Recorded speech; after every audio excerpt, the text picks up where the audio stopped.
Thanks for tuning in. As of now, the Necrominon, Egyptian Sethanic Magick, is and has been published in softcover, hardcover, electronic, various digital formats. So I've had a lot of people ask, what should I expect with Necrominon? What's the basis of it? This grimoire took me many years from beginning to the full circle of presentation and practice. A very small part, or a foundation part, is based on the Hermetic ceremonial teachings of who I call the grandfather of modern Luciferianism, Charles Pace. In fact, it's the title of the grimoire is Necrominon. It's not the Book of Shades as his, but it is a type of salute and a reinterpretation of some of the core, most significant pieces of his Hermetic Luciferian teachings. The entire grimoire is not, when I say Sethanic Magick, a type of where the image of the dark god, or Neter, Seth, is the core of the universe and everything else plays second fiddle to this deific mask. As some may consider with a satanic or Luciferian approach. I went to the historical, the temple cult inscriptions, translations from the Old Kingdom, Middle Kingdom, New Kingdom, through the Ptolemaic and Greco-Roman period. And the key components of ritual magic, which is called Heka, and I'll get into what that is. It's rather a deep subject. Everything in Egyptian traditions and their pantheon and their view of the world, their perception, while highly developed, was really centered wherein the lines of reality and the spiritual realm were not so easily discerned or separated. But yet, the core components to their inscriptions, their ritual hymns, their magic, as they performed it, was logical and rational, if you can get past the language and the symbolism used. The most difficult aspect for me is that I had to put aside the cycle that I do with ritual magic with different pantheons as I develop the grimoires, to really, for 6 months or more, work completely within the Egyptian pantheon, which I always get a strong urge to move on to something, and it's the way I interpret energy and my own personal true will and initiatory path. So it was a very taxing and compelling period. The end result is a foundation in ideology, but also history of some of the magical approach prior to Christianity. Some of the basic spells, we're talking about the Greco-Roman papyri and the invocations that involve the Hebraic deities and others from around the ancient Near East, is really kind of kept out of this, the Necrominon, because I wanted to present the pantheon of ancient Egypt in a non-Judeo-Christian influenced way as it was up until the later part of the Roman occupation. Our key aspect that you'll find when getting the Necrominon is study, is symbolism, and identify within yourself the ideological concepts.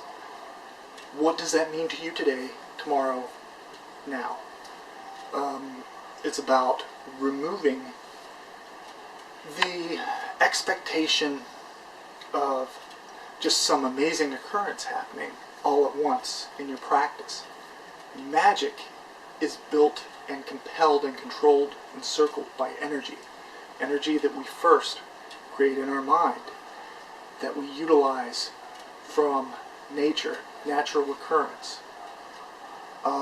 That which we focus on as a thought creates brainwaves. As you intone your invocations, your hymns, you're investing your energy into that. So in doing such, Heka answers to you. The Egyptian god Seth, from his various identifications as Baal in Dragon of the Two Flames, and as the adversary, the rebel, the first rebel who challenged the structure of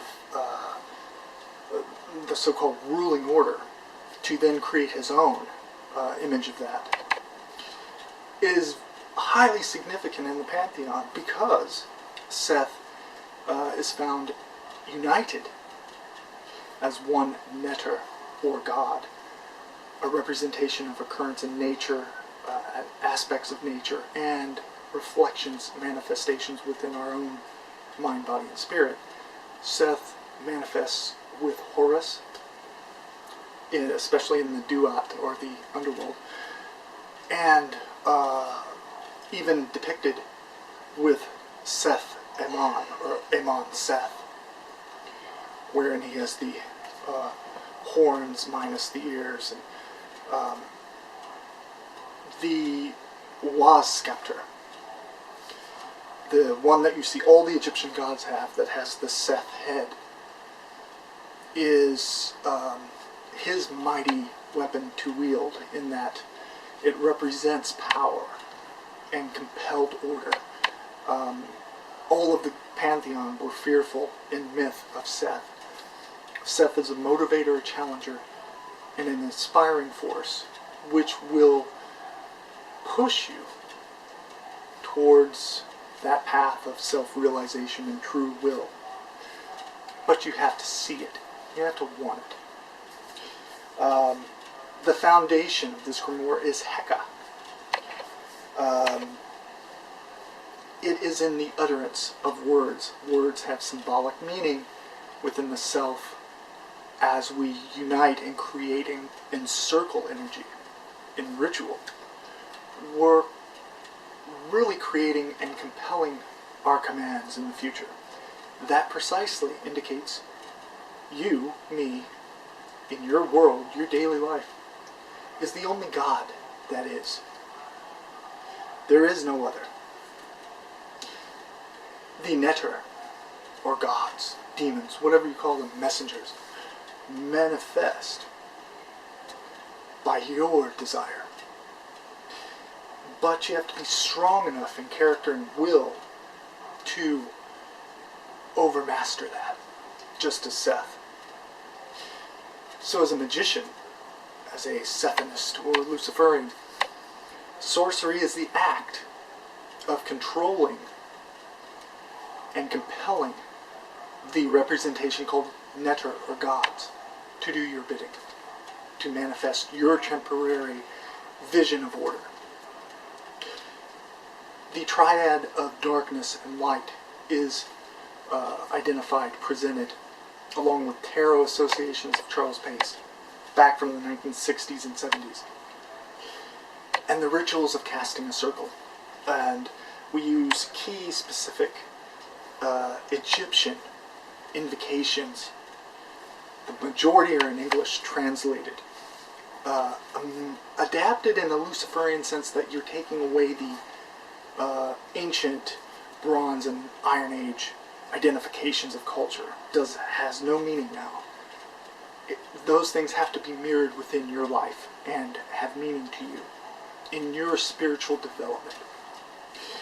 the Necrominon will complement Dragon of the Two Flames and be another step in my instinctual true will, my drive to manifest the next level of Luciferian ideology, magical practice, and to attempt, if you can read between the lines of what I'm writing and how I'm presenting it, to liberate the way of thinking from the slave mentality and the Nazarene sickness.